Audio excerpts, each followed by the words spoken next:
তো আমি তোমাদের সঙ্গে একটা আমার পার্সোনাল ফিলিংস শেয়ার করছি, যেটা আমার সঙ্গে ঘটেছে। একটা সময় ছিল যখন আমি খুব স্ট্রাগলিং পিরিয়ডের মধ্যে ছিলাম। বারংবার আমাকে কলকাতা যেতে হতো অনেক কাজের জন্য, ইম্পর্টেন্ট কাজের জন্য বা নিজের কাজের জন্য। তো আস্তে আস্তে আমি এমন একটা সময় ছিল, আমি খুব টায়ার্ড হয়ে গেছিলাম। প্রতিদিন সেই সকালে গিয়ে রাতে আসায় খুব টায়ার্ড ফিল করেছিলাম। তো একদিন কি হলো, আমি স্টেশনে যখন নামলাম না, একটু দাঁড়িয়ে যাই, একটু রেস্ট নেবো ভাবলে দাঁড়ালাম।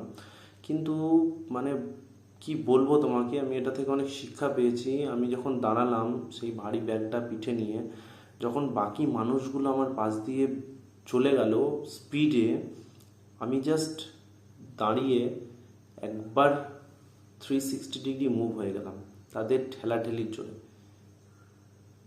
তখন আমি একটাই জিনিস শিখলাম, যে দাঁড়িয়ে থাকলে হবে না, এগিয়ে যেতে হবে। নিজেদেরকে আরও এনার্জেটিকভাবে এগিয়ে যেতে হবে, না হলে পিছিয়ে পড়তে হবে। ভালো করো, ভালো হবে।